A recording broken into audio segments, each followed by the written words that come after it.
चंद्रपुर नगर में एक कमला नाम की बुढ़िया अपने बेटे राणा और बहू मनीषा के साथ रहती थी।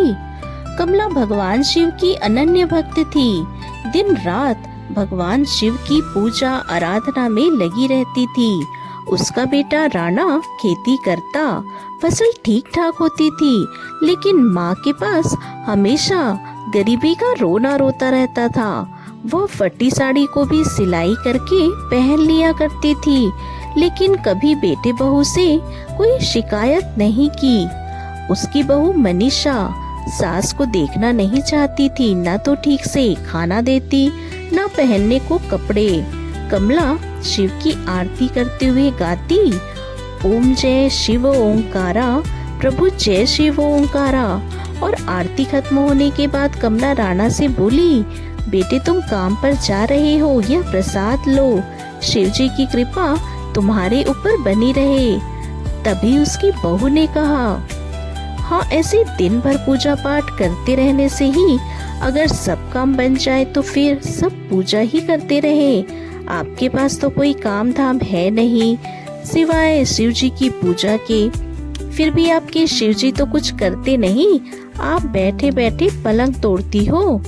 बहू के ताने सुनकर भी कमला कुछ नहीं बोली और बेटा राणा भी बीवी को कुछ नहीं कहता और चुपचाप अपने खेत पर चला जाता। कमला घर में पूजा करती और फिर मंदिर जाती, दिन भर शिव भक्ति में खुद को व्यस्त रखती। इधर मनीषा खुद तो बड़े अच्छे अच्छे भोजन बनाकर खाती, लेकिन अपनी सास को रूखा सूखा खिला देती, जिससे कमला दिन प्रतिदिन कमजोर होती जा रही थी।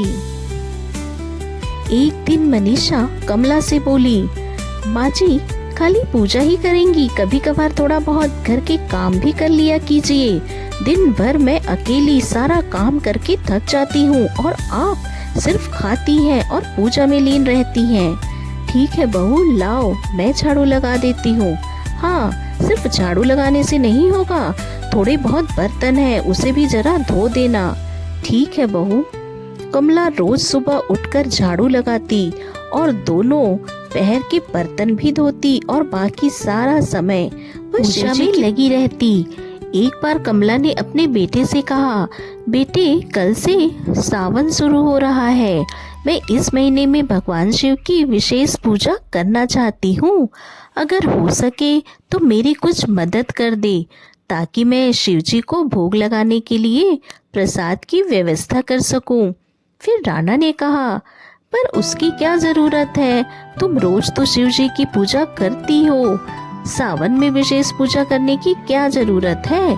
उसकी बहू ने भी कहा, वैसे भी इस बार खेती अच्छी नहीं हुई है, अभी पैसों की काफी दिक्कत है, इसलिए आप रोज की तरह ही अपने पूजा पाठ कर लो।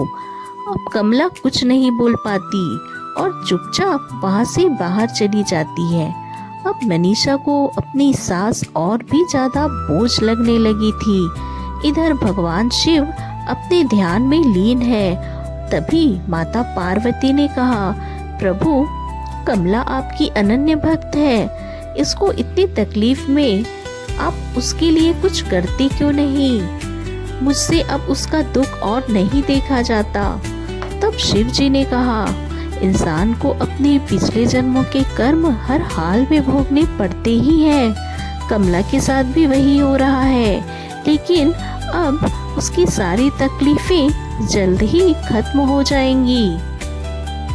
इधर मनीषा अपने पति से कहती है, सुनो जी, 2 दिन बाद मेरे भाई की शादी है, मैंने सारी खरीदारी कर ली है और आपके लिए भी हर रस्म के लिए अलग अलग कपड़े खरीदने हैं। कल ही हमें मायके निकलना है, पर इस बार हमारी फसल काफी अच्छी है, ऐसे में उसकी देखभाल कौन करेगा।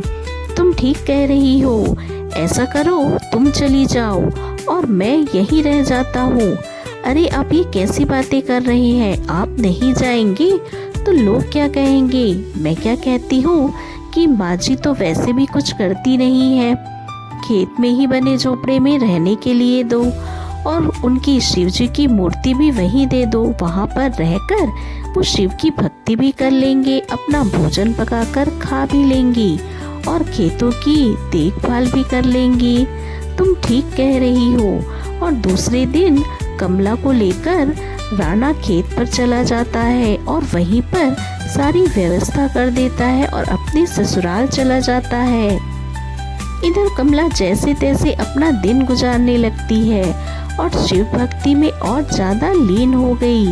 एक बार माता पार्वती शिव जी से कहती है, स्वामी अब तो आप अपने भक्त के लिए कुछ करें, मुझसे उसकी तकलीफ अब देखी नहीं जाती। शिव जी मुस्कुराते हैं और बूढ़े साधु का वेश धारण कर कमला के पास पहुंच गए। माता, कई दिनों से भूखा हूँ, कुछ खाने को दे दो। आपके खेतों में चने बहुत अच्छे हैं, आप मुझे उनमें से कुछ चने दे दो, वही खाकर पानी पी लूँगा। तभी कमला ने कहा, नहीं बाबा, मैं आपको कच्चे चने नहीं दे सकती, आप यहाँ बैठिए, मैं आपको चने भून कर देती हूँ। कमला ने बड़े प्यार से चने भूनकर साधु बाबा को खिलाए। तभी साधु ने कहा, माता, आपने जितने सच्चे मन से मुझे चने खिलाए हैं उसके लिए इंसान के पास अमीर दिल होना चाहिए। और इस प्रकार शिवजी अपने असली रूप में आ जाते हैं। यह देखकर कमला उनके चरणों में गिर पड़ती है और खुशी से रोते हुए कहती है, मेरे प्रभु, मेरे स्वामी, आपके दर्शन मिल गए, मेरा जीवन धन्य हो गया।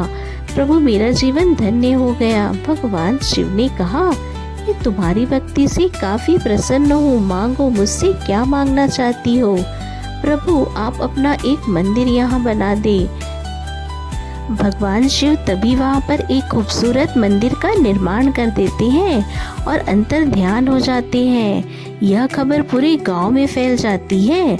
अब हर ओर कमला की जय जयकार होने लगी, उसकी इज्जत करने लगे हर कोई। उधर मनीषा के मायके में आग लग जाती है, जिसकी वजह से उसका पूरा चेहरा जल जाता है। जब वह वापस अपने गांव आती है तो अपनी सास के बारे में सबसे जानकर दौड़ते हुए वहां जाती है। उसके साथ उसका पति राणा भी जाता है। दोनों कमला से माफी मांग लेते हैं और कमला जब मनीषा की हालत देखती है तो परेशान हो जाती है और मंदिर से शिवजी के नाम का जल लेकर उसके चेहरे पर लगा देती है, जिससे मनीषा पहले की तरह ठीक हो जाती है। अब तो हर कोई कमला की जय जयकार करने लगता है। मनीषा कमला से कहती है, माँ जी, हमसे बहुत बड़ी गलती हो गई, हमें क्षमा, हमारे साथ घर चलिए। नहीं बहू, अब मैं कहीं नहीं जाऊंगी, अब तो जो शेष जीवन बचा है उसे अपने प्रभु के चरणों में ही बिताऊंगी। और कुछ दिनों पश्चात पूजा करते वक्त ही भगवान शिव के चरणों में अपना सर रखती है और कमला की आत्मा उसके शरीर से निकल जाती है। बेटे बहू ने कमला का पूरे नियम से श्राद्ध कर्म किया और अब उसके बेटे बहू भी शिव जी की पूजा करने लगते हैं और अच्छे कार्य करने लगते हैं।